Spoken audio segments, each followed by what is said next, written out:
Hello and a very warm welcome. Thanks for tuning into CNN News 18. I'm Kritsween Walia. We first up start with the latest visuals we're tracking from Uttarakhand. The Prime Minister, remember, is in Uttarakhand. He's also going to be addressing a public gathering in Harsil later. He's going to be highlighting the government's effort to strengthen tourism and local livelihoods in the state. But yes, he's taking part in religious rituals. He's going to be flagging off key tourism initiatives as well. These are visuals of him flagging off rallies and trek rally as well. This visit very crucial, viewers, as it is part of the state's winter tourism program, aims to promote religious tourism, boost local economy, and we've been cutting across to the Prime Minister as per his official itinerary as well.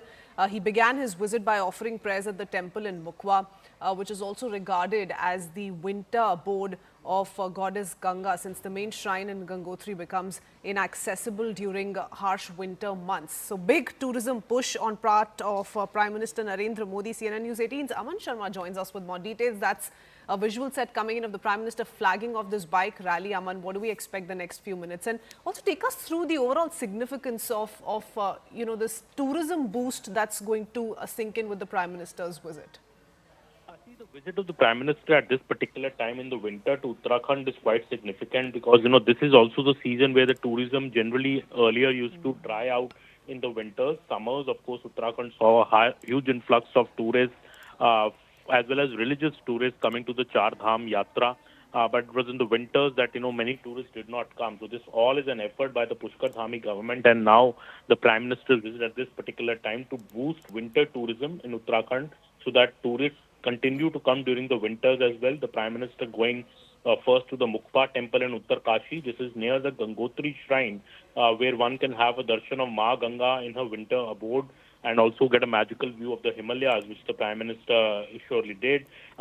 This temple is significant because the idol of Ma Ganga is moved to the Mukpa temple in winter from the Gangotri temple, which gets covered by snow.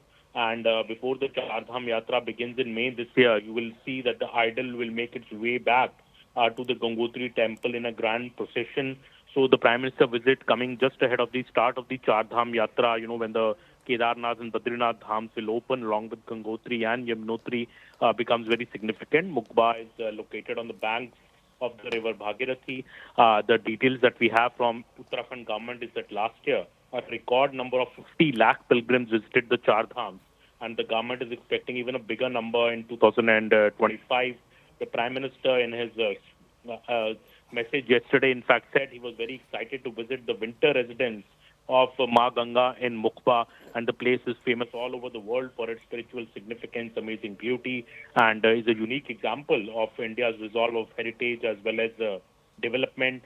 Just a day ahead of the PM's visit, the Union Cabinet also approved, the two ropeways to Kedarnath and Hemkund Sahib. First ever rail link to Char Dham pilgrimage is also taking shape very quickly. So all these, events in a way combining that to boost Uttarakhand's effort to start a special program to promote winter tourism, to encourage religious tourism in the winters as well, because this benefits the businesses.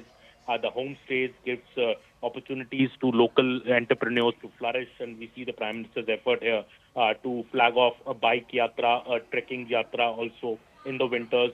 So all this is expected to give a boost to the main tourism agency, the Garhwal Mandal Development Corporation of the Uttarakhand government, which is spearheading these efforts to increase the footfall in the state. The turnover of this body, in fact, has increased from about rupees 3146 lakh 5 years back.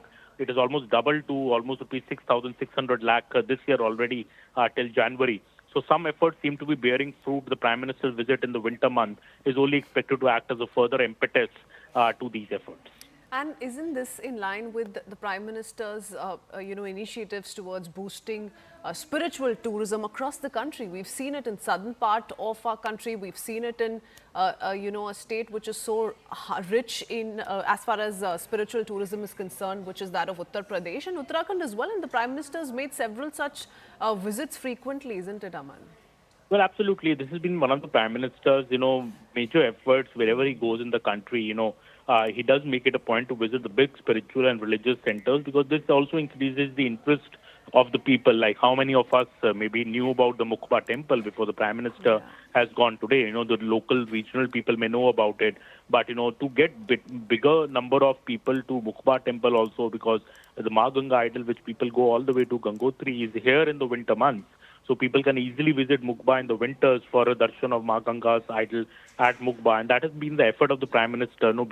I remember him going to the Char Dhams, the Kedarnath shrine specifically in every start or the end of the yatra almost every year. So he's made all these efforts, and obviously all this is to increase, and the efforts have borne some fruit. Like last year, we have seen 50 lakh pilgrims come to the Char Dhams. This was almost 20 to 25% higher than the previous year, almost double of what the figure may have been 6 to 7 years back. So clearly the number is only increasing, and the government is also increasing facilities and connectivity to these shrines, which is also boosting the pilgrim numbers. Okay, and we finally see the Prime Minister seated on the stage. So any minute now, Aman, we can expect him to start with his live address. Of course, much focus is going to be laid on the state's winter tourism program, which overall aims to promote religious tourism, boost local economy as well. Anything else that we can expect? Any big ticket announcements on part of the Prime Minister expected in minutes from now? As he's being welcomed, we keep up with these live visuals, Aman. Well, I'm sure he will mention the ropeway projects, which have just got an approval from the Union Cabinet yesterday. This is the ropeway to Kedarnath and the Hemkund Sahib. So, no, these are very big projects. You know, these are will enable an all-weather, faster and more comfortable journey for pilgrims to these famous religious sites. In fact, the ropeway to Hemkund Sahib is expected to be about 12.4 kilometer long, starting from Govind Ghat, while the one from Kedarnath will start from Sonprayag and is expected to be about 12.9 kilometers long. The cost of both these projects is a whopping rupees 6,800 crores. You know, once they are completed over the next 5 years. In fact, the ropeway to Kedarnath will alone cost about rupees 4,000 crores. But, you know, the journey to both these destinations is challenging, you know, involves trekking. So a large number of people, including the elderly, sometimes find it difficult to reach these two important shrines of Kedarnath and Hemkund Sahib. So the ropeways will also allow all-weather journey to these sites. And I'm sure the Prime Minister will mention about this in his address that both these ropeways have got the Union Cabinet nod just a day ahead of the Prime Minister's visit. You know, Hemkund Sahib is located in an elevation of about 15,000 feet. And, you know, right now to reach there, it's almost a 21-kilometer uphill trek. So big facilities for pilgrims. And I'm sure the Prime Minister will mention about the aspect of winter tourism in Uttarakhand, his whole experience of coming to the Mukwa temple, as well as the ropeway projects which have got impetus under him, as well as the connectivity, rail connectivity, which is coming up to the Char Dhams to Karnaprayag, which is on fast track. All these projects may be mentioned by the Prime Minister. Okay, thank you so much, Aman, for getting us all those details. We're going to cut across to the Prime Minister in just a bit when he speaks live in Harsil, where he'll be talking about many such government initiatives. For now, we shift our attention to the next big